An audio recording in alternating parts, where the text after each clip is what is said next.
Evangelho segundo Marcos, capítulo 10, vamos ler a partir do verso 46. Marcos, capítulo 10, verso 46. A palavra do Senhor diz o seguinte: E foram para Jericó. Quando ele saía de Jericó, juntamente com os discípulos e numerosa multidão, Bartimeu, cego mendigo, filho de Timeu, estava sentado à beira do caminho, e, ouvindo que era Jesus, o Nazareno, pôs-se a clamar: Jesus, filho de Davi, tem compaixão de mim. E muitos o repreendiam para que se calasse, mas ele cada vez gritava mais: Filho de Davi, tem misericórdia de mim. Parou Jesus e disse: Chamai-o. Chamaram então o cego, dizendo-lhe: Tem bom ânimo, levanta-te, ele te chama. Lançando de si a capa, levantou-se de um salto e foi ter com Jesus. Perguntou-lhe Jesus: Que queres que eu te faça? Respondeu o cego: Mestre, que eu torne a ver. Então Jesus lhe disse: Vai, a tua fé te salvou. Imediatamente tornou a ver e seguia Jesus estrada fora. Só até aí, curva a sua cabeça, feche seus olhos. Vamos orar para que Deus fale conosco por meio da sua palavra.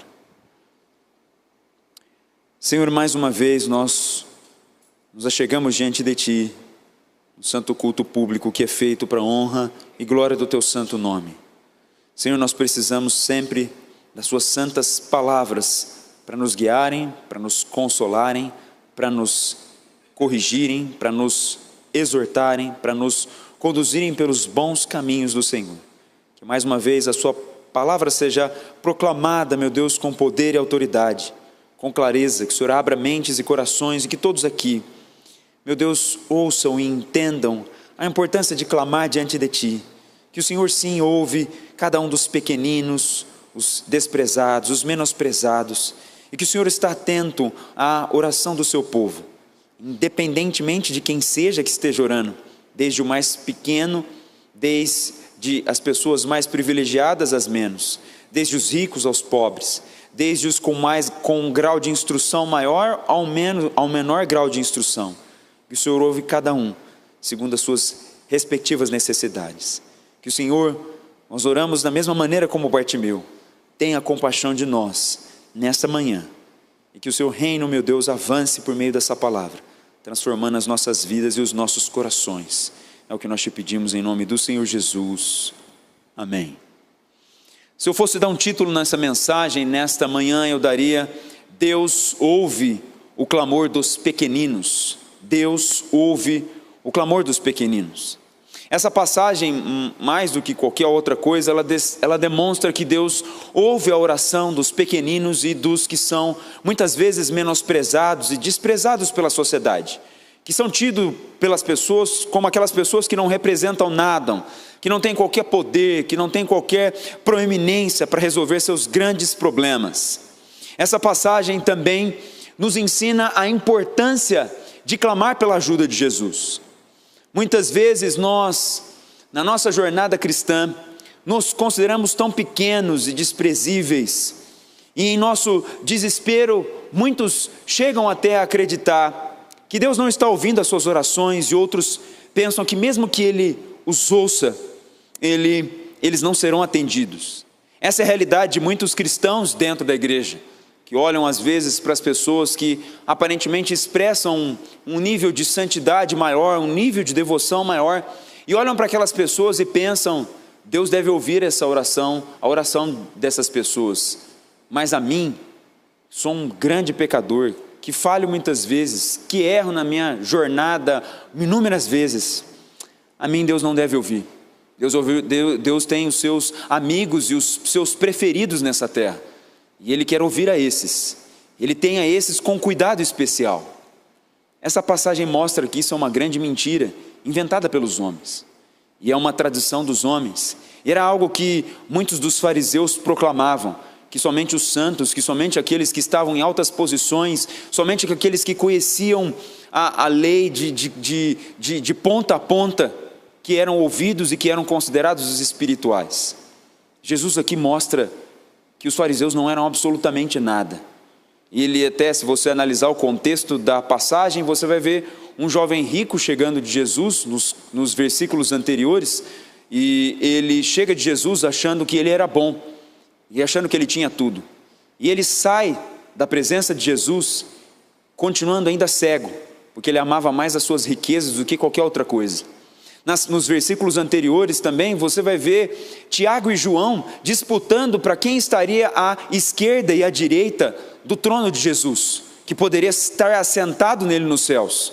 Jesus mostra que o grande servo entre eles, o que seria maior no reino dos céus, seria o grande servo dentre eles. E aí, na sequência, curiosamente, pela essa organização de fatos do Evangelho, ele coloca essa passagem, que mostra um desprezível, um pequenino, jogado pelo caminho, desprezado pela sociedade, pela multidão e pelos discípulos, mas que no final, Jesus ouviu o seu clamor. Então nós vamos aprender nessa passagem, de forma muito clara, que não precisa de uma grande teologia para interpretá-la, que Deus está atento ao clamor e à oração de cada um dos seus filhos, dos mais fracos aos incapazes, dos mais fortes, se nós podemos dizer que existem fortes dentro do reino de Deus, aos mais capazes, se nós podemos dizer isso também, que no devido tempo, Deus ouvirá cada um desses, ao clamor de cada um desses. Então vamos estudar essa passagem do verso 46 ao verso 52, começando agora pelo verso 46, e aqui fica uma pergunta para nós: quem são os pequeninos e os desprezados? Essa passagem vai nos mostrar quem são os pequeninos e os desprezados. Verso 46 diz o seguinte: e foram para Jericó. Quando ele saía de Jericó juntamente com os discípulos e numerosa multidão, Bartimeu, cego mendigo, filho de Timeu, estava assentado à beira do caminho. Qual é o contexto aqui? Jesus ele está indo para Jerusalém nesse momento. E nessa trajetória, uma cidade que ficava nesse caminho para Jerusalém, onde Jesus aqui, ele estava caminhando já para o Calvário, para a sua morte e depois automaticamente a sua ressurreição. Nesse caminho para Jerusalém, nessa trajetória, tinha uma cidade que ficava a caminho de Jerusalém, que era a cidade de Jericó. Ela ficava mais ou menos a 25 quilômetros a noroeste de Jerusalém.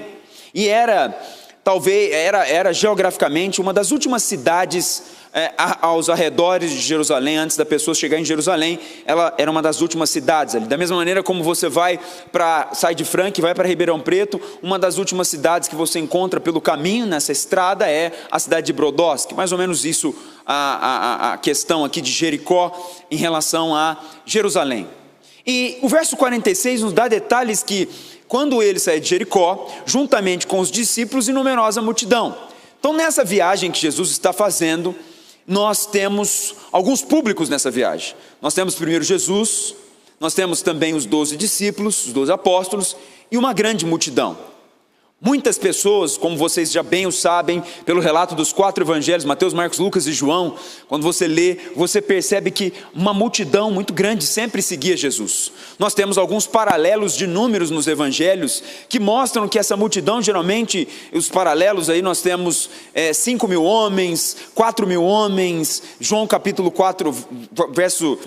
6, verso 10 fala de uma multidão de 5.000 homens. Mateus capítulo 15, verso 38 fala de 4.000 homens.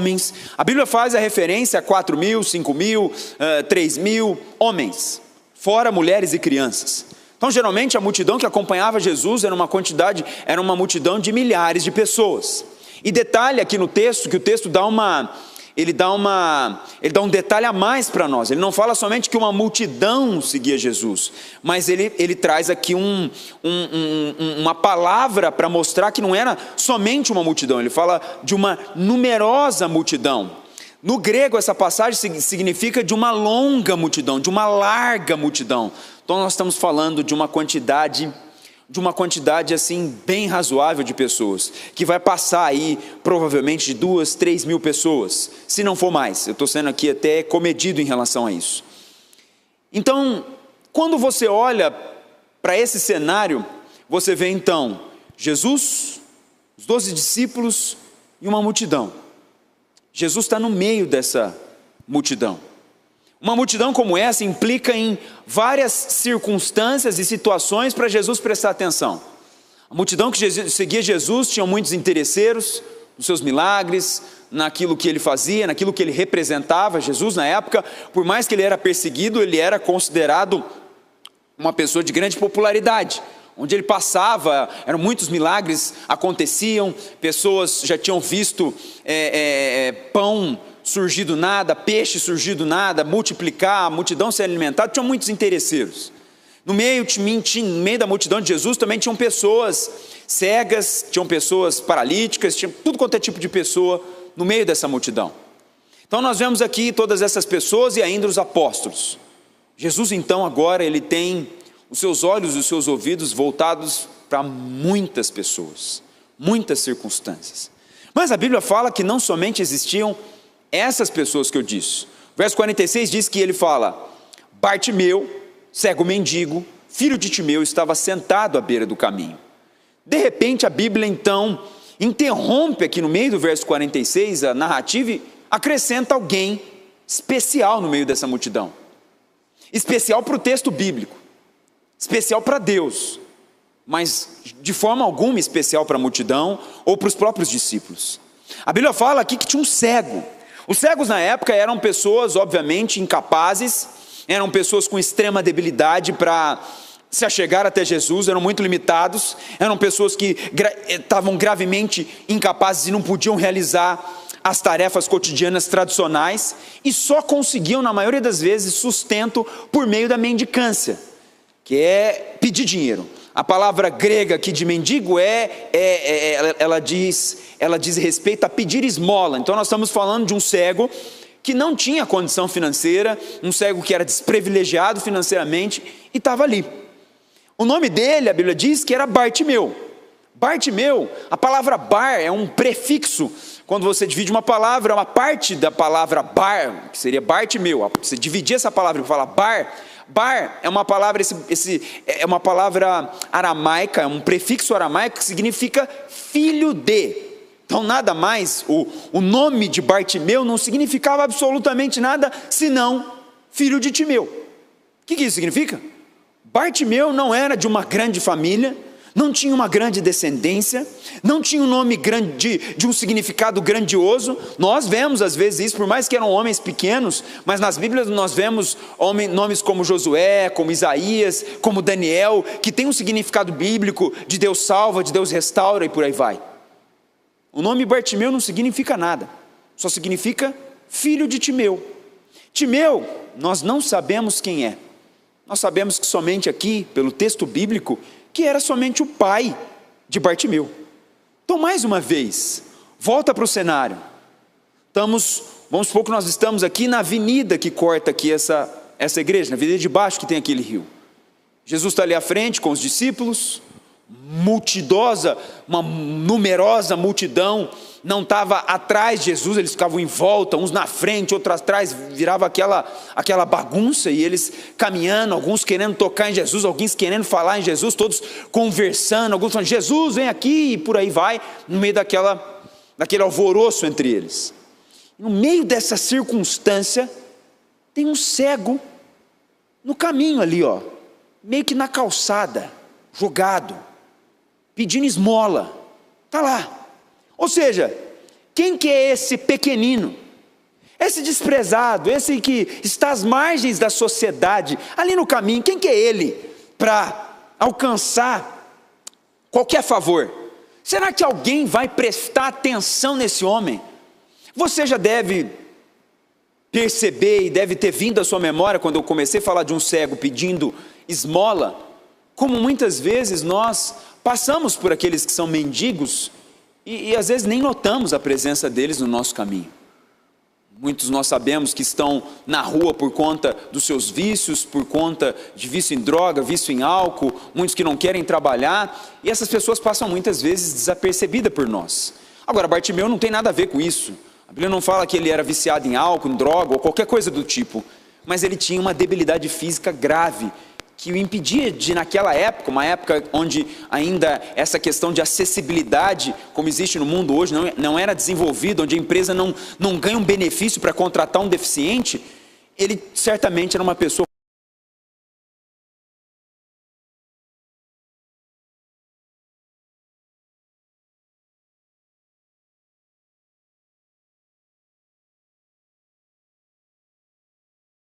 por muitos ali naquele contexto como estorvo, aquilo que causa aborrecimento, sem qualquer tipo de esperança. Em simples palavras, é um marginalizado e excluído. Será que esse homem pode chamar a atenção de alguém? Será que você, na sua condição, pode chamar a atenção de alguém? Você debaixo dos seus pecados, você às vezes, na sua condição hoje, na sua condição que às vezes você não é uma pessoa de muito dinheiro ou de muita instrução, ou mesmo que seja uma pessoa que tem instrução e dinheiro, se considera uma pessoa imunda, uma pessoa que Deus às vezes olha até com desprezo. E você vai na igreja e vê aquelas pessoas e fala, esses são santos, mas eu não faço parte desses santos. Será que Deus ouve a oração dessas pessoas? Está ali esse rapaz, sem nada para oferecer, que se considera sujo, que não se enxerga como homem ou uma mulher espiritual, sem forças. Nesse contexto, às vezes, a igreja, o pastor, a família, a sociedade como um todo, elas não notam você. Mas e quanto a Deus, o nosso Pai? Será que Ele nota você? Essa passagem é para nos mostrar os pequeninos em primeiro lugar. Agora vamos ver o decorrer da passagem. Verso 47. E ouvindo que era Jesus, o Nazareno, pôs-se a clamar, Jesus, filho de Davi, tem compaixão de mim. Essa parte mostra o clamor dos pequeninos. Ouvindo que era Jesus, Bartimeu ouviu que era Jesus, o Nazareno. O cego ouviu então que alguém estava perto dele e que esse alguém era Jesus, que estava no meio daquela multidão. Então, esse cego se põe a clamar. No grego significa gritar. Ele começou a gritar de forma muito alta. O cego estava à beira do caminho, a multidão em volta de Jesus, eles começam a caminhar e o cego está sendo desprezado. E ele de repente estava ali, a multidão apertando Jesus, ele no canto, muita gente, a multidão larga, extensa. Provavelmente ele perguntou para alguém falou o que é, ou ele ouviu alguém no meio da multidão falando Jesus, Jesus, e ele ouve isso. Então ele ouve que Jesus estava passando no meio deles. E ele começa a gritar, a clamar. Esse gritar é um clamor veemente. Mas o gritar de muitos cristãos não é esse gritar como o de Bartimeu.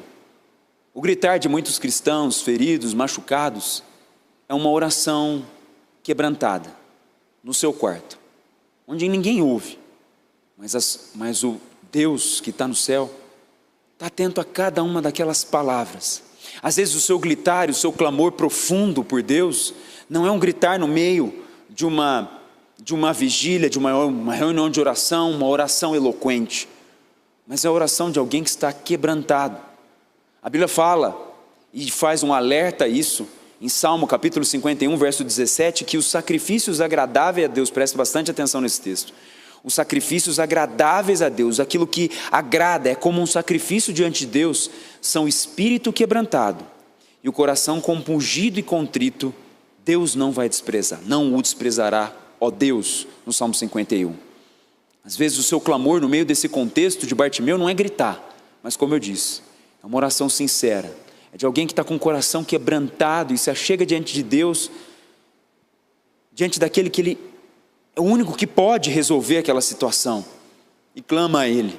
E o clamor então, o seu grito às vezes é um grito silencioso, mas é um grito choroso, é um grito quebrantado.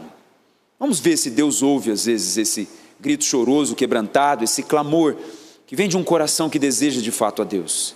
Ele clama, Jesus, filho de Davi. Filho de Davi era um título de Messias, porque segundo Samuel capítulo 7, dos versos 11 ao 14, diz que o Messias seria da descendência de Davi. Filho de Deus e também Messias são expressões sinônimas, e nós vemos isso também em Marcos 11 e Marcos 12, ou seja, é como se ele estivesse dizendo, Jesus o Messias, o Messias que havia de vir, atende o meu clamor. Os cegos nesta época, eles não eram versados na lei, eles não conheciam a lei, eles não tinham braille, como nós temos hoje, onde o cego ele pode passar pela mão, onde tem uma página em alto relevo e ele consegue ler aquilo. Naquela época não existia braille. Então, os cegos eles dependiam de que outras pessoas explicassem para eles, Provavelmente Bartimeu ouviu de outras pessoas recitarem as Escrituras, falarem das Escrituras, e ele aprendeu, ele entendeu que um dia viria um Messias, porque Bartimeu não chama Jesus somente de Jesus. Se ele chamasse só de Jesus, a multidão conhecia Jesus como Jesus, mas ele chama Jesus, filho de Davi. Ele faz uma distinção para Jesus, Jesus, o Messias. Mesmo Bartimeu, sem ver quem era Jesus, ele reconhecia que aquele Jesus que estava passando era o Messias de Deus, o Filho de Deus enviado na terra. E ele clama: tem compaixão de mim. Bartimeu não pede por dinheiro, Bartimeu ele clama por misericórdia. Pedir por misericórdia implica que ele tinha plena consciência dos seus pecados. Ele clama por misericórdia e não por cura, porque ele tinha consciência de quem ele era e de quem Jesus, o Santo, sem pecado, era. Cego e mendigo, ele dependia então, o clamor dele: tem compaixão de mim, é porque ele dependia naquela ocasião para o sustento dele, da generosidade das pessoas. O clamor era para que Jesus atentasse para a sua condição pessoal e deplorável. Agora, Bartimeu tinha essa condição, e a sua condição? Qual é a sua condição deplorável e insolucionável? Às vezes tem mulheres aqui que estão clamando há anos, gritando um grito silencioso nos seus quartos pela conversão dos seus maridos. Ou mulheres às vezes que estão vivendo um cativeiro dentro de casa, que vivem um abuso emocional, que vivem numa condição onde elas são violentadas, e às vezes elas têm medo de se expressar para a sociedade, têm medo de ir numa delegacia, denunciar aquela condição, e às vezes isso é necessário por conta de risco de vida dela, mas ela ainda não chegou a esse ponto. Mas ela está no quarto dela, igual o cego Bartimeu, numa condição de deplorar, falando: Deus, eu não tenho como solucionar essa questão. E às vezes você, com o seu filho, que você faz anos que instruiu ele na fé cristã, e de repente ele se desviou e não quer saber mais de Deus. E você ainda, por ser pai, mantém uma relação de amor com ele, mas no fundo do seu coração ele está rasgado, porque você vê o seu filho naquela condição e você gostaria dele ser salvo. E você está ali e fala assim: quem sou eu? Será que Deus vai ouvir a oração de seres como vocês, como eu, que são pequenos, que não tem nada para oferecer? Vamos ser sinceros, o que nós temos para oferecer diante de Deus? O que você tem para oferecer diante de Deus? A sua santidade? Você tem para oferecer uma vida perfeita?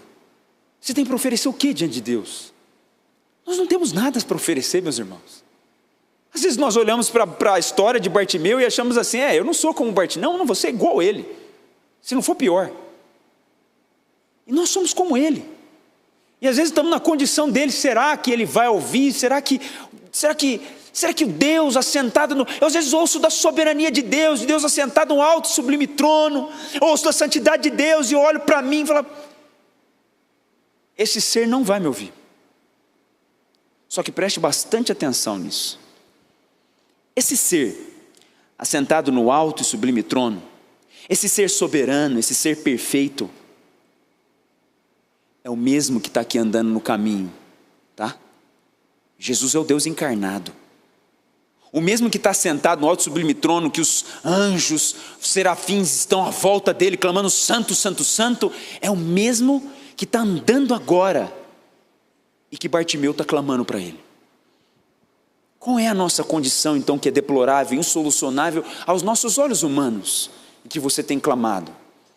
Aí vamos para o verso 48, que mostra a indiferença em relação aos pequeninos, que somos cada um de nós. E muitos o repreendiam, verso 48, e muitos o repreendiam para que ele se calasse. Mas ele cada vez gritava mais: filho de Davi, tem misericórdia de mim. Muitos repreendiam para que ele se calasse. A multidão, mais uma vez, os próprios discípulos, desprezava, fazia tudo para que ele calasse a boca: para de importunar, não vem com esse problema novamente. A multidão não queria que Jesus fosse importunado por um mendigo cego. E às vezes você olha o seu problema pequeno ali e pensa assim: esse problema pequeno meu, ou às vezes mesmo que seja um problema grande, você fala assim: mas Deus que tem que atentar para o mundo inteiro, tem tantas coisas mais importantes, a própria mente sua, o próprio Satanás, o mundo, às vezes pregações, interpretações erradas da palavra de Deus fazem você pensar que aquela situação, que Deus tem coisas mais importantes para resolver. Na ocasião aqui, a multidão que repreende, não fala, Bartimeu, você não pode atrapalhar, Bartimeu, o Messias, como assim, Bartimeu? O Messias tem coisa mais importante para fazer, Bartimeu, ele é o Messias, ele tem que curar mais pessoas, ele tem que continuar o caminho dele. Não, Bartimeu, o Messias é um ser muito importante para que ele atente para o seu clamor, Bartimeu. Não, ele não vai olhar você, Bartimeu, fica quieto, Bartimeu. Você é a escória da sociedade, seu clamor e oração não tem importância para nós, Bartimeu. E às vezes você está no seu quarto pensando da mesma forma. Eu, um pecador dessa maneira, Deus vai ouvir o que eu estou pedindo para Ele? Às vezes você está ali com o seu carrinho mais velho. Às vezes você está clamando para Deus para te dar uma condição de um transporte melhor. Só que você pensa assim, mas Deus às vezes, será que Ele vai ouvir eu pedir para Ele me dar um carro? E às vezes, por tanto combater a teologia da prosperidade, você pensa assim, poxa, mas Deus não quer isso é teologia da prosperidade. Ele não quer que eu peça um carro, Ele quer que Ele mude o meu caráter, Ele quer que eu seja um ser muito santo. Claro, você deve ser santo. Claro, você deve pedir por santidade, claro, você deve pedir e deve agir com caráter nessa sociedade, com integridade, você deve pedir essas coisas diante de Deus, mas às vezes você pensa que Deus só atende essas coisas e está atento a essas coisas, e não está atento às vezes a uma oração pequena como essa. Eu queria levar minha família, um transporte melhor para eu poder fazer viagens longas de férias com a minha família, para eu poder dar um conforto maior para a minha família, coisas pequenas como essas. Uma vez eu estava conversando com um irmão na igreja e ele me falou algo que me impactou muito. Aquilo ali foi um baque para mim, porque eu estava conversando com ele, ele falou assim, nossa, hoje é meu aniversário de casamento e eu vou levar minha família no McDonald's. Eu falei, como é que é? Aniversário de casamento, você vai levar sua família no McDonald's? Você está entendendo? Você acha que Deus não ouve a oração de um pequenino como esse? Uma questão pequenina como essa? E às vezes você foi condicionado a pensar que é só isso que Deus atenta, que Ele não atenta para essas outras coisas, que fazem parte totalmente do reino de Deus, e que o Deus soberano é esse mesmo aqui, que está nessa condição. Mas Bartimeu, ele não parou diante da multidão querendo calar, ele não parou diante dos pensamentos, às vezes poderiam ver na mente dele assim, o Messias, o rei que vai vir aqui, o homem do cavalo branco, esse Messias, o Deus, filho de Deus, da descendência de Davi, vai parar o que ele está fazendo para me ouvir? Bartimeu não estava nem aí para essa pataquada, essa mentiraiada que os fariseus tinham colocado. Ele continuou, a Bíblia fala, mas ele cada vez gritava mais. O que é isso? É a perseverança em meio a esses pensamentos. Quando essas questões vinham na mente dele, a multidão importunava, ele clamava mais alto, a ideia aqui no grego é com grande importunação. Ele não podia deixar a chance que estava tendo, qual seja, do filho de Davi, o Deus encarnado, estar passando perto dele. Ele entendia que a única ajuda poderia vir de fato de Jesus. Não podemos nos esquecer, aliás, não podemos não, tem um comentarista bíblico que diz, o reino dos céus não é para os bem intencionados, mas é para os desesperados. Bartimeu está desesperado. O reino dos céus não é para os mais santos não, meu irmão, é para os pecadores. Lembra o que Jesus falou? Eu não vim para os sãos não precisam de cura, eu vim para os pecadores, para chamá-los ao arrependimento. Ele veio para pessoas como eu, como você, que são pequenos diante da grandeza e da soberania de Deus, que são sujos e podres diante de toda a santidade e imperfeitos diante de toda a perfeição de Deus, mas que Ele está atento a esses. Ele diz filho de Davi, ele continua dizendo Messias, prometido de Deus, Deus encarnado. Mais uma vez, dizendo aqui que ele tinha consciência de quem Jesus era. Ele, provavelmente aqui, Bartimeu estava invocando, de chamar Jesus como filho de Deus, seria invocar para que Deus cumprisse a era messiânica, que está em Isaías 35, dos 5 ao 6, que diz: se abrirão os olhos dos cegos e se desimpedirão os ouvidos dos surdos, os coxos saltarão como servos, e a língua dos mudos cantará. Provavelmente Bartimeu estava invocando essas promessas, e é o que você deve fazer. Você pensar que o seu problema é muito pequeno, ou essas coisas pequenas da vida, que às vezes nós temos, nossa, eu queria aquela camisa, eu queria essas coisas às vezes são desprezadas por nós, como se Deus não estivesse atento a isso. Espera aí, a Bíblia não chama seu Deus de pai? Quando você quer alguma coisa, você é uma criança, o que você faz com seu pai? Você pede para ele. A Bíblia fala que nós devemos ser como crianças, ao se chegar diante de Deus. O que ela quer dizer com isso? Seja inocente, chega diante de Deus dependendo de tudo, que você não tem condição de solucionar, não tenha vergonha de pedir essas coisas para Deus, pensando que Ele vai menosprezar, que Ele só quer que você peça essas coisas ultra mega espirituais. Não, isso também é ser espiritual, porque às vezes o Deus respondeu uma oração te dando uma camisa, significa, sabe o que? Providência de Deus. Significa a manifestação da graça de Deus ao prover uma coisa simples para você, que a humanidade inteira não sabe, mas você sabe que você estava pedindo e precisava daquela camisa, coisa simples. E ele diz: tem misericórdia de mim, ou seja, atenta para a minha necessidade. Meus irmãos, existem passagens bíblicas que nós passamos muitas vezes e nós deixamos de crer na profundidade dessas passagens. Mateus, por exemplo, 11, 28 ao 30, ele passa aos nossos olhos e muitas vezes nós desprezamos a profundidade de uma passagem como aquela. Que às vezes você pensa, mas será que Deus vai atentar para mim numa situação como essa? O que Jesus diz em Mateus 28 ao 30? Vinde a mim, vós todos que estáis cansados e sobrecarregados, e eu vos aliviarei. Tomai sobre vós o meu jugo e aprendei de mim, que sou manso e humilde de coração, e encontrarei descanso para as vossas almas, porque o meu jugo é suave e o meu fardo é leve. Isso que Jesus quer dar para o povo dele. Convida, vá, corre até ele. Bartimeu, ele desprezou essas questões, desprezou a multidão, desprezou os fariseus, desprezou o calar, desprezou sua própria condição. Ele se achega diante de Jesus sabendo: olha, eu sou um pecador, por isso tem misericórdia de mim. Filho de Davi, tem compaixão desse ser que sou eu. Verso 49, Deus está atento ao clamor dos pequeninos. Verso 49, Jesus diz o seguinte, o texto bíblico diz: parou Jesus e disse: chamai-o. Chamaram então o cego, dizendo-lhe: tem bom ânimo, levanta-te, ele te chama. Isso aqui é para parar e refletir nesse detalhe aqui. Olha lá, lembra agora do cego desprezado na beira da multidão, na beira do caminho.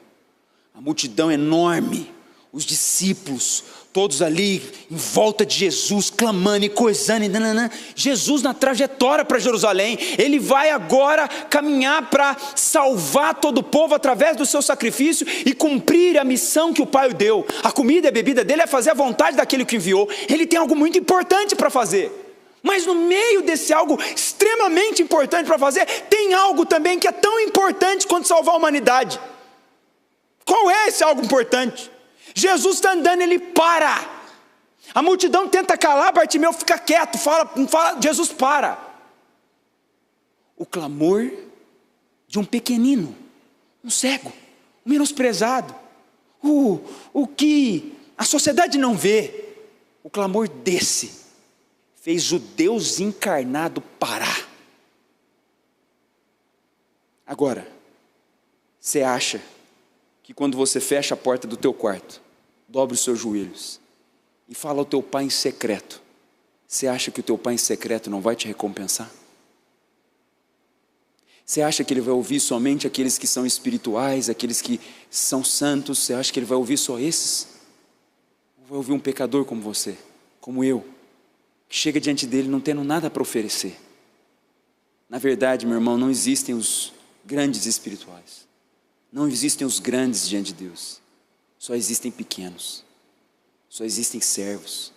Só existem humildes, que não têm condição de oferecer absolutamente nada diante de Deus. E sabe o que para Deus? Não é o clamor do fariseu que chega no templo e bate: ó Deus, estou aqui. É o clamor do samaritano, desesperado: tem misericórdia de mim, que sou pecador. Jesus para. O clamor do ser desprezado, do pobre, que não tinha nada para oferecer, e teve a capacidade de parar o Messias. Como eu disse, os sãos não precisam de médicos, sim os doentes. Eu não vim chamar justos, mas sim pecadores. É impressionante que o Filho de Deus permita que os gritos de uma pessoa pobre e sem poder, sem qualquer condição, pare a sua jornada. O Deus encarnado parou sua jornada para ouvir e atender o pequenino cego sentado à beira do caminho, e disse: chamai-o. Jesus manda chamar o cego, e sem qualquer merecimento ou unicamente por graça. Jesus se mostra plenamente misericordioso nessa passagem. Você não vê o cego conhecido pela sua linhagem, por uma família piedosa. O cego não é conhecido aqui pelas grandes realizações, pelas grandes obras que fez. Não, o cego é conhecido somente por uma oração simples, é o que ele podia oferecer melhor para Deus, gritando: tem misericórdia de mim, filho de Davi. E manda chamar. Jesus chama. E Jesus disse: chamai-o. No verso 49, chamaram então o cego, dizendo-lhe: tem bom ânimo, levanta-te, ele te chama. Tem bom ânimo. Essa expressão, ela aparece 7 vezes no Novo Testamento. E todas as vezes elas saem da boca de Jesus, e elas significam assim: está tudo bem agora. Exceto aqui, porque aqui você percebe que ela não sai da boca de Jesus, mas é que aqueles que se achegam aqui perto do cego, dizendo: ó, tem bom ânimo, levanta, ele te chama. A ideia é de que eles falam assim: ó, se acalme. Ele está ouvindo o seu clamor, o seu grito, ele está atento para a tua dor. Paulo também recebeu essas mesmas palavras, a palavra grega é a mesma, em Atos 23, 11, quando ele está para se apresentar diante de Roma, diante do imperador romano, está quase no final da sua trajetória nessa terra. Quando ele vai se apresentar, Deus aparece para ele à noite e diz para ele: Paulo, coragem. A palavra aqui, coragem, é a mesma palavra grega que é usada nessa tem bom ânimo, que significa tem bom ânimo. Coragem, tem bom ânimo, levanta. É a mesma palavra que Deus diz para você hoje.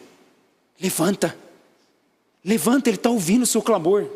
Ele está atento para cada detalhe das suas orações que você tem feito, que tem clamado. Às vezes Ele ainda não te respondeu porque não chegou o tempo, não é o momento dele responder. Às vezes Ele precisa ainda retardar um pouco a resposta dessa oração para o teu bem. Não é à toa que nós temos passagens como Romanos 8, 28 na Escritura, sabendo que todas as coisas cooperam para o bem daqueles que amam a Deus. Às vezes o cooperar para o bem é não te responder essa circunstância neste momento, mas jamais pense que Ele não está ouvindo a sua oração, de um pequenino qualquer que seja.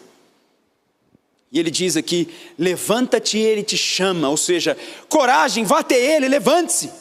Deus atentou para o seu clamor, o próprio Jesus, o Deus encarnado que está te chamando.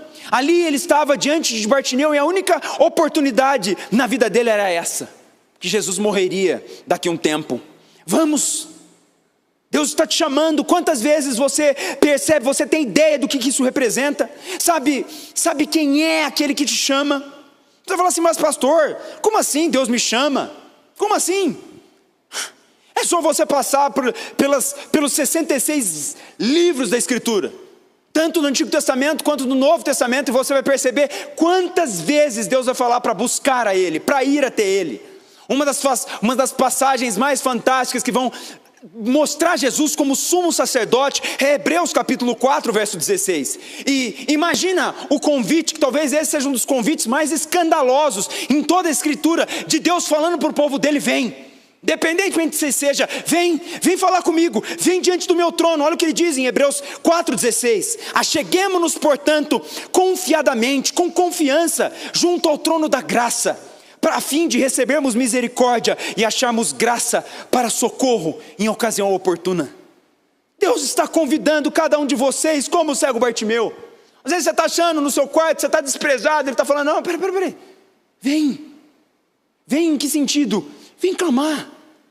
Eu te convido por toda a Escritura para que você clame, para que você ore, para que você faça as suas orações, desde para as coisas pequenas, e às vezes até irrelevante para alguns, mas que são fundamentais e importantes para você, desde essas coisas pequenas, as coisas maiores. Ele convida o seu povo a estar diante dele, e detalhe, Ele não convida para você chegar de qualquer maneira, Ele te convida para chegar com ousadia, com confiança. E é interessante esse texto, porque ele fala, achega diante do trono da graça. Sabe o que isso significa? Ele não está sentado hoje no trono do juízo, Ele está sentado no trono da graça. Você já conhece muito bem o significado de graça. Graça é favor imerecido. Ele está falando assim, ó, chega diante do trono que eu estou sentado, eu estou diante do trono da graça. Chega diante desse trono que você vai receber um favor que você não merece. Verso 50. Lançando de si a capa, levantou-se de um salto e foi ter com Jesus. E aqui seria, Deus responde os pequeninos. Depois de ouvir aquelas palavras do próprio Jesus, o Messias, o Deus encarnado, Bartimeu é tomado de coragem e intrepidez, pois ele sabia quem era aquele que estava falando com ele. E a mesma coisa você.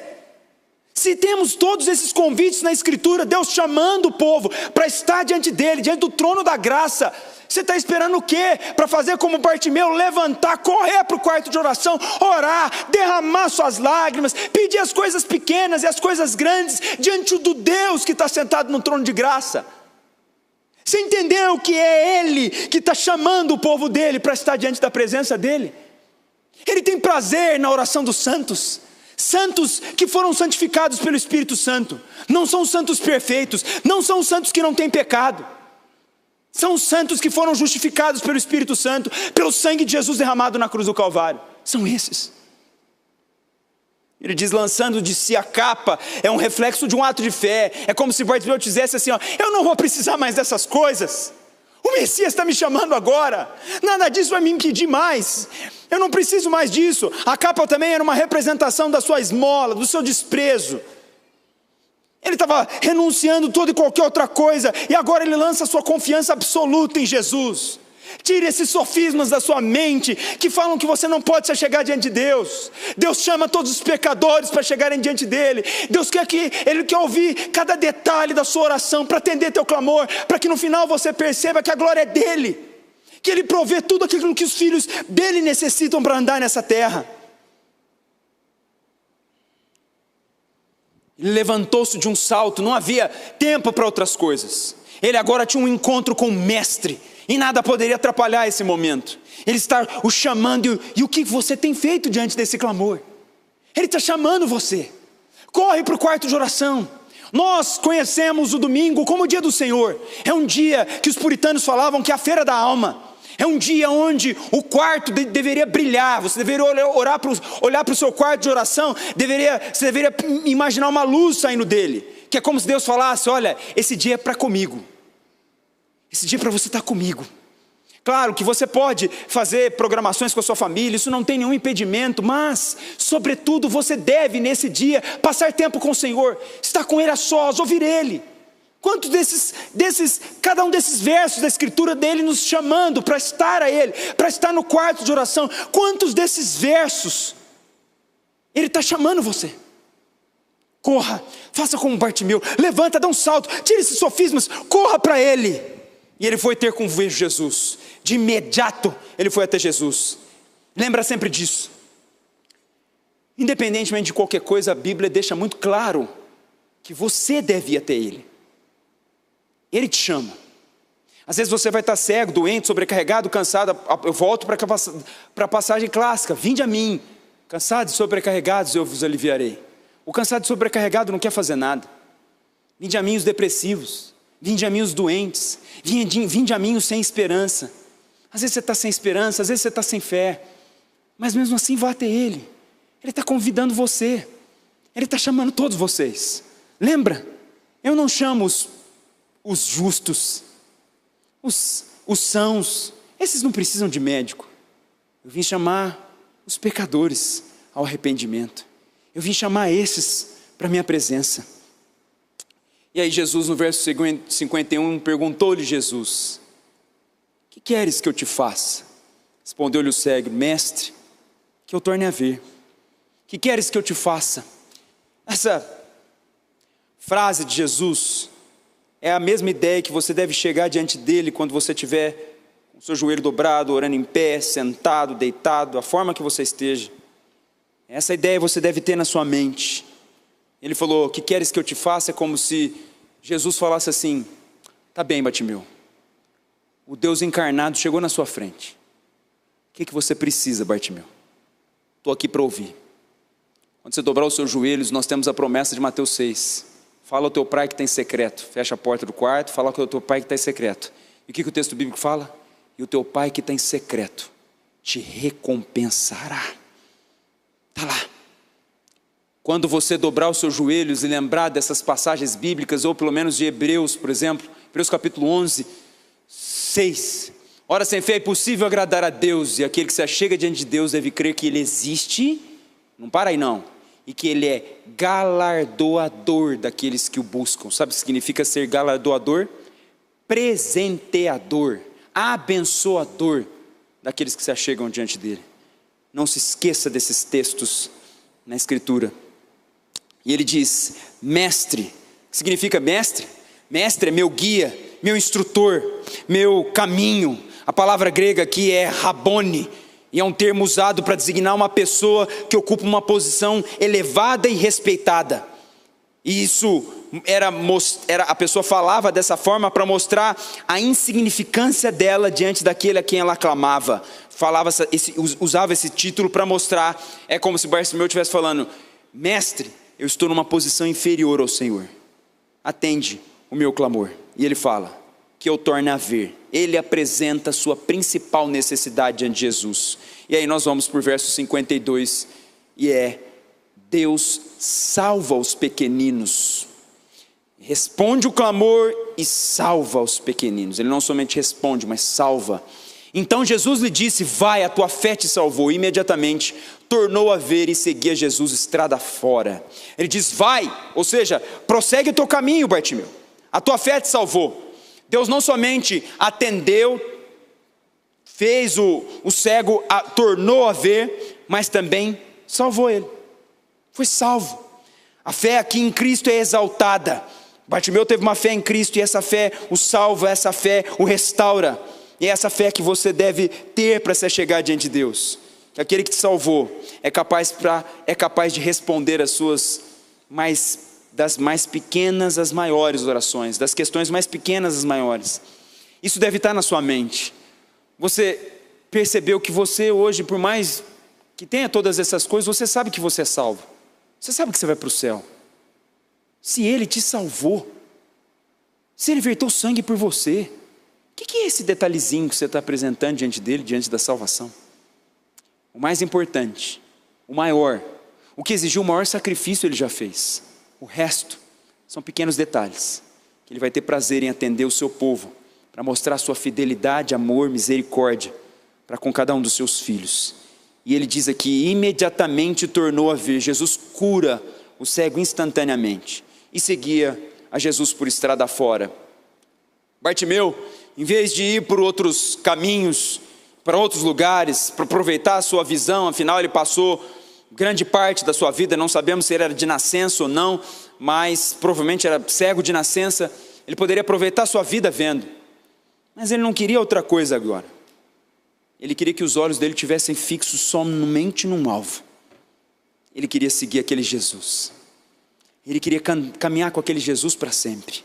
E a Bíblia diz: e seguia a Jesus estrada fora.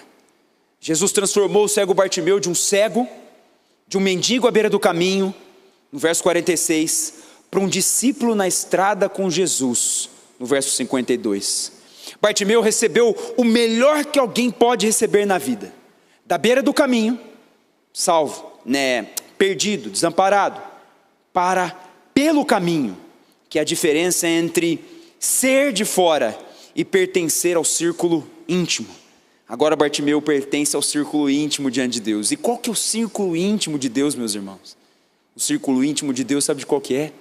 De todos os pecadores remidos e lavados pelo sangue de Jesus. Esse compõe o círculo íntimo de Jesus. É esse que compõe o círculo íntimo de Deus. A igreja que ele deu o sangue, verteu o sangue dele. É essa igreja que é o círculo íntimo de Jesus. Todos, portanto, devem segui-lo, assim como o Bartimeu fez, que seguiu pelo caminho. O mesmo caminho que para o mestre levava ele para o Calvário. Jamais, meus irmãos, se esqueçam de que a cruz, no final, leva a coroa, leva para casa. Lembra quando ele diz em Lucas capítulo 9, ele diz, se alguém quiser ser meu discípulo, que negue-se a si mesmo. Como é que é? Negue-se a si mesmo. Eu perdi tudo. Fala mais alto que eu não estou lembrando. Tome sua cruz e me siga. Exatamente, muito obrigado. Aquele que quiser ser meu discípulo, negue-se a si mesmo, tome a sua cruz a cada dia e me siga. Ou seja, todos esses discípulos que sofreram pelo caminho, que tomaram a sua cruz a cada dia e vão seguir o mestre, no final, essa cruz vai levar eles lá no final, receberem a coroa de glória que Deus preparou para todos aqueles que o amam. O significado mais profundo de seguir Jesus para a estrada fora era sofrer para morrer, seguir para morrer.